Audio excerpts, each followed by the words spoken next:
গাজর, রসুন, মরিচ, চালতা, বড়ইসহ নানা ফলের মুখরোচক আচারের পসরায় সেজেছে এবারের বাণিজ্য মেলা। কেউ এসেছেন বিকিকিনি করে কিছুটা বাড়তি আয়ের আশায়, আবার কারো লক্ষ্য ব্যবসার প্রচার বাড়ানো। দেশীয় ফলমূলের আচার বিদেশে রপ্তানিরও স্বপ্ন দেখেন কেউ কেউ। সরিষার তেলে ডুবানো জলপাই, দেশি রসুন, চালতা, বড়ইয়ের নানা স্বাদের আচার। মুখরোচক এসব আচার দেখলেই যেন জল আসে জিভে। রাজধানীর অদূরে পূর্বাচলে মাসব্যাপী চলা বাণিজ্য মেলায় বসেছে লোভনীয় এসব আচারের পসরা।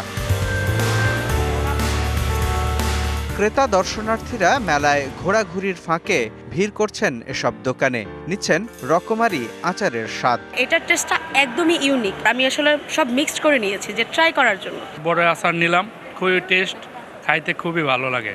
দামও কমের মধ্যে, এর মধ্যে খুব ভালো আচার করছে।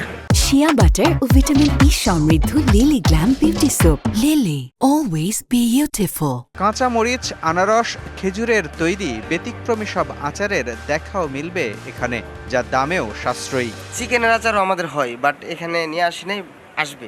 800 টাকা আছে, 600 টাকা আছে, 1000 টাকা আছে, 1200 টাকা আছে। উদ্যোক্তারা বলছেন কিছুটা বাড়তি লাভের আশায় বাণিজ্য মেলায় এই পসরা বসানো। কর্মদিবসে ক্রেতা দর্শনার্থীর ভিড় না থাকায় আছে হতাশা। মেলাতে 24 আইটেম আমরা ডিসপ্লে করছি। আমাদের কাশ্মীরি আচারটাকে তারা অনেক সময় খুঁজে আসতেছে আর কি। এবছর আমাদের চাইলে একটু কম, আর অন্যান্য মেলাতে আমরা মনে হয় দৈনিক 20,000 30,000 বিক্রি করতাম। তবে এর ব্যতিক্রমও আছে। অনেক উদ্যোক্তাই মেলায় এসেছেন প্রচারের আশায়। নিজের গণ্ডি পেরিয়ে দেশীয় ফলমূলে তৈরি এসব খাবার পৌঁছে দিতে চান বিশ্বের নানা প্রান্তে। আচার প্রোডাক্টগুলো আমি নিজে হাতে প্রস্তুত করি, আমি আর আমার ভাই দুজনে মিলে বিদেশিদের দৃষ্টিও আকর্ষণ করতে চাচ্ছি।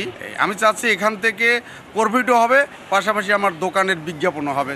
আচার ছাড়াও আন্তর্জাতিক এ বাণিজ্য মেলায় গ্রামীণ ঐতিহ্যের নানা রকম খাবারের পসরা রয়েছে এবার।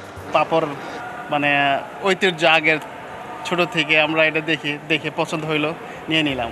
মুড়ি, মুরকি, মিষ্টান্ন ও আচারের ছোট বড় প্রায় 24টি দোকান বসেছে এবারের বাণিজ্য মেলায়। মুস্তফা মাহবুব, ডিবিসি নিউজ, ঢাকা।